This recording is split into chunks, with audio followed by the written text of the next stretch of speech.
Welcome back to Group D here at the WCS Season 1 Finals. I am Wolf. With me is Kaldor. We are now going into our winners match to find out the first player to advance. Innovation is up against Ro16. Innovation winning against Revival earlier, and Ro16 just taking out Dimaga with a 2-0. Now they two are up against each other. And the winner is going to qualify for tomorrow's round of the WCS Season 1 Finals here in Korea. We're jumping right into game number 1. Let's find out who can take lead in this series. Innovation up against Ro16. Starting to the top left of Belshir Vestige, we have the Terran player. He schooled Revival earlier, took the 2-0 victory. Yes. STXO Innovation from Korea. Not able to take the GSL title this season, and he's playing against somebody who's already taken it before. Down here at the bottom right in the red, the Zerg player he is. Samsung Ken Roro from Korea. Innovation definitely being the best Terran player that we currently have in the world. Ro16, the former champion, took out Dimaga. Can he win here against Innovation? It's definitely not going to be easy, but he could actually... He could play... there are a couple of Zerg players in Korea that actually could do it, and I feel that Soki has proven that he's one of them, but Ro16 is also a very strong opponent to face. He could beat Innovation here. Yeah. I mean, he's a champion, and... he did what Innovation could not, and obviously it was a completely different matchup in the finals, a ZVZ versus a TVZ. But this is the matchup that Innovation lost.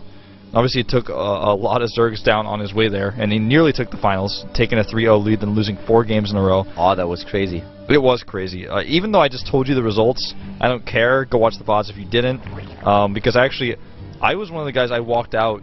I had to go to a birthday party, and I was just like, once I watched the third game over, I was like, no. I'm not gonna watch this. I had to go watch the VODs because I didn't even think that the game was gonna end like that. I was in total shock. I got to the birthday party, and some of my friends there were watching it on their phones, and they're like, "It's in Game 7." I'm like, "What?" Yeah, it was similar for me. I actually had a date and moved out when it was like 3-1. I even watched the last few games in the subway on my phone, and at some point I was like, okay, well, now I have to watch the rest of the games later on. So that's what I did. But it was really intense to just see that happen, and at first I really was a bit afraid that Innovation might take that with a 4-0. That didn't happen, and yeah, he was probably a little bit upset about it, since Solki in the end was the glorious victor of the series and the new GSL champion. But now Innovation has another chance, a new tournament for him where he can prove himself, especially against Zergs. He destroyed Revival. It wasn't even close, it wasn't even fair. Revival has some cool ideas with his builds, but Innovation shut him down at every turn, especially the game on Akalon, game number 1, where Innovation took some serious hits to the Roach attack, was able to recover, and then just annihilate his opponent with really, really strong attacks. Now in this game we have the hatch, of course, being built first for Ro16, already completed. SCV coming in to scout exactly how much gas has been mined and how many harvesters currently are in the extractor. And at home we have the second base done for Innovation, so his command center, his double orbital command upgrades will be done in just a few seconds, and then he's going to hover the orbital on the wall down to the mineral line. And we have him right into the factory tech. So let's see how Innovation is going to approach this here. Only a third command center is what we usually see by him. And will he be aggressive once more against Ro16? And how is Ro16 going to react against a strong opponent? Exactly, that's the question here. You know, right now, command center landing, and he hasn't taken a second gas, so it looks more and more likely that Innovation is going to skip the Hellbats. It's not really his style to go for Hellbat drops anyways. He's much more of a direct confrontational guy. He's the one who goes out on the ground, more like SC style, and just likes to pressure, especially with the terrain. We saw it already in the previous series. He will find a place to fight you that is not good for the Zerg, and he will tear you apart. Yeah, Innovation has very few weaknesses that you can abuse, and that's something Ro16 is aware of. We have now the third command center going down as expected. How is Ro16 going to approach the series? We will have him with a third base, taking the extra gas now at the natural, and speed is just kicking in. A few of the things that he can do against Ro16 is trying to hit him early on, when his defense is weak, when he doesn't really have everything that he needs. Sometimes he is skipping on the siege tank, and then you can be successful with Roach aggression. And as I say, the Roach Warren comes into play for the Samsung Kanzer. Yeah, everybody is just trying to hit Innovation with these early aggression builds so they can get ahead. You know, if you're ahead against Innovation, maybe somehow he seems beatable. Roro a very confident player, a very good player when it comes to roach aggression. And we'll see if Innovation can recover against this as well as he did against Revival. Yeah. Roro does not have to deal with siege tanks if he really wants to commit to his aggression here with roaches. And it looks like he's going into additional 4 overlords. That frees up a lot of potential supply that he can use for roach aggression. We have, on the other hand, the first Marauder being built. And if you don't have siege tanks, Marauders and Widow Mines are your best guess to do damage to a roach attack. And that's what we see from Roro right now, getting those roaches. 10 out, and he's just going to keep making, every time he hits 75 minerals, he's just going to keep hitting more and more, you know, as long as he has the larva. Starts a Baneling Nest as well, so this is going to be a heavy attack. It's all about Innovation's response here. He goes into the double eBay, and that's not going to be very helpful. That's not going to help him at all. Double eBay here, no additional bunkers. At this point, he doesn't know. He has no clue. Those roaches have not been seen by the Hellions yet. Yeah, he has no idea. And they're all just now leaving the natural. Innovation is going to get a very late warning about this. You look at that wall. That wall looks so flimsy. He's going to be taken apart here. He has nothing to scout the roaches. Not a single unit on the map down there. Look how he's luring him away from those roaches. He's doing a great job with those Zerglings, always keeping them active around the vicinity of the natural. And there is just no scouting information whatsoever, not even with the Zelnaga. Now he sees, but it's way too late. Yeah, it's so late already. Here come those extra bunkers. The Widow Mines are trying to move to the front. The Banelings are being morphed. Roro is getting ready. He's getting ready to hit hard, and he's moving in pretty soon, waiting for those few Banelings that he has. Innovation has a few more seconds left. Only 1 Marauder. I don't think that's going to be enough. Baits out the Widow Mine shot here. Needs to repair the Banelings. They are the big problem. The rest of the bunker's not ready. He pre-splits, gets out of that bunker, wants to get into the rest of the bunkers. He's in emergency mode right now. He's taking down as much as he can. Those few additional Widow Mines that are just being borrowed do a bit of damage, but it's not going to be enough. The roaches, they are everywhere. All of the bunkers gone except for 1 more. Banelings entering now the main base and the natural of Innovation. The Terran player in so much trouble here. He's looking almost pretty dead here. Widow Mines going off prematurely here, and now the Painlings actually trying to break through that depot on the left side. Not going to last very long, and Innovation probably just going to roll over and die here. Against Revival, he saw it coming. He had the bunkers ready. This time, he had no idea. And the SCVs already pulled off the mineral line. They are trying to put those roaches into a corner. The reinforcements being attacked by the Widow Mines itself. But those SCVs, they might pull that back in the end, but so many harvesters already lost.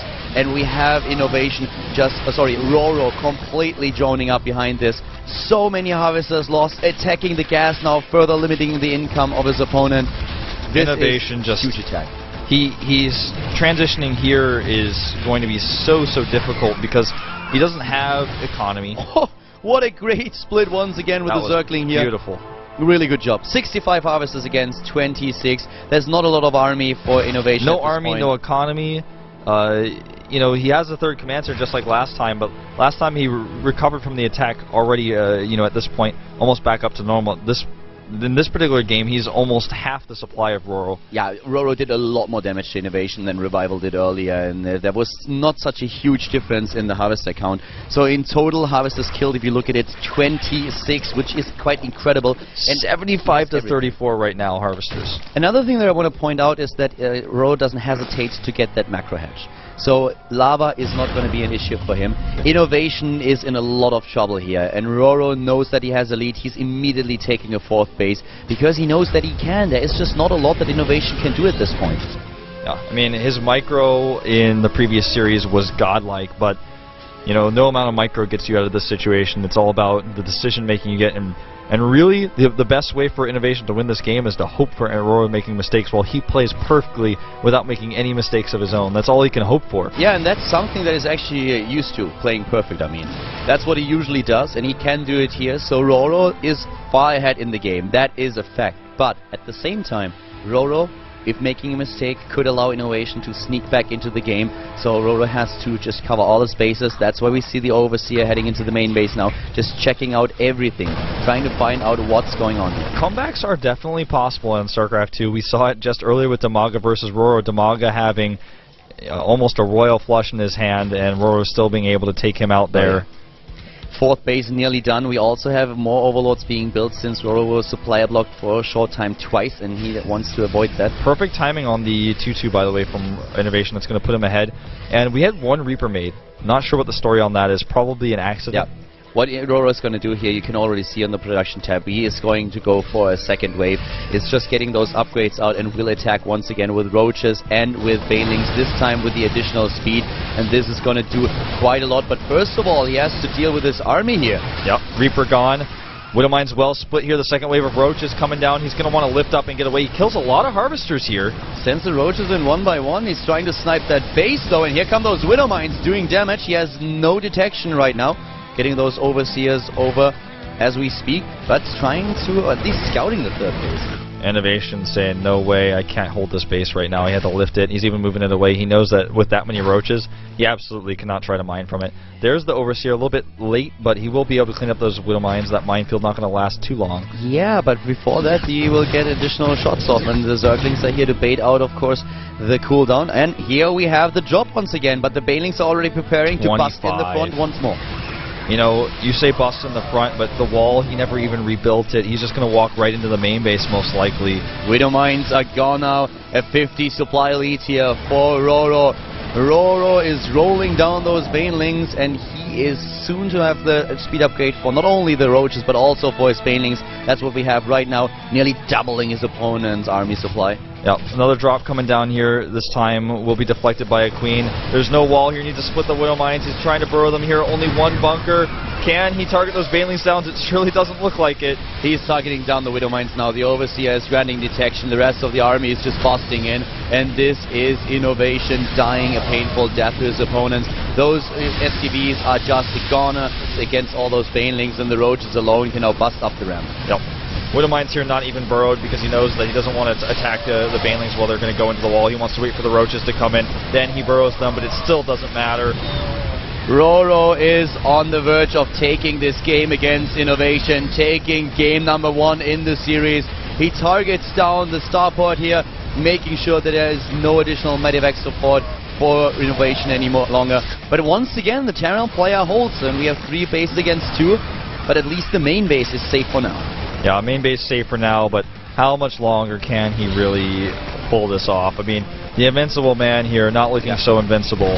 In Germany, we would call this to be very beratungsresistent. Innovation just refusing to acknowledge that this game is going to end in Roro's favor. And Roro must be a little bit frustrated here. He must just look at this like, dude, realize it.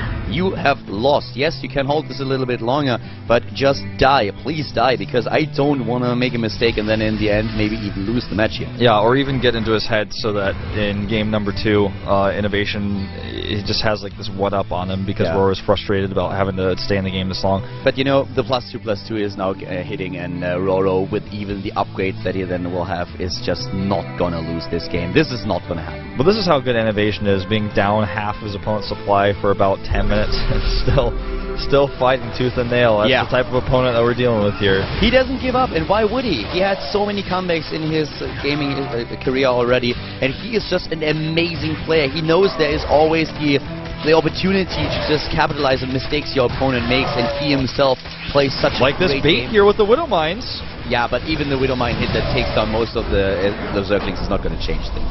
GG is called, and Roro takes the lead here. Yeah. 1 game away from advancing to tomorrow's bracket. Exactly. Roro taking the lead now up against Innovation. But if there is a player in the world that can come back after being down 1 game, it is certainly the Terran player. Yeah, nobody going to question that. He is definitely the best Terran player in the world. So solid, good micro, good mechanics, good macro. But, you know, sometimes when you are in a situation where you are blind to your opponent's strategy, which was really well hidden by Roro in this game, you just die. I mean, he didn't... There was nothing that led him to believe that he needed to make those bunkers until he didn't have enough time to make those bunkers. And also the siege tank. He skipped on the siege tank, something that you really want to have against this strategy. Very well played by Roro. That was the perfect execution. A textbook Roach Baneling push on 3 bases. And it was just something that Innovation wasn't prepared for. Innovation with the early 3rd command center, he didn't have what it took to defend against it. I like the map choice for Innovation. He chooses Whirlwind, which is kind of like saying, alright, well, I know you're not going to try to play me a straight-up game, so I'm going to play you on the map that's the hardest one to all-in on, the biggest one. It's a 4-player map. It's huge. I like this choice. I mean, he's just saying, alright, you can't beat me straight up, so I'll play you on the map that forces you to play the most straight up, where it's harder to hit a roach timing. You can hit a roach timing, a roach baneling timing, even on a delayed timing. It's just much more difficult. Rowan is not as much in favor of Zerg anymore as it was in Wings of Liberty. Terran these days is very, very mobile, thanks to the Widow Mines that we have. Very rarely do we see Terran players relying on siege tanks heavily, which slows them down. So usually a Terran is now a lot more mobile on the map, and this really helps them against Zerg on a map like Whirlwind. Back in Wings of Liberty was definitely a map where Zergs were completely dominating, but that has shifted a little bit. Not saying the Terran has an advantage here, but definitely the gap is much smaller than it originally was. You're absolutely right with that. Well, map is loading. We're going to jump right into game number 2, find out if Roro is going straight to tomorrow's bracket or if we're going to go into a game number 3.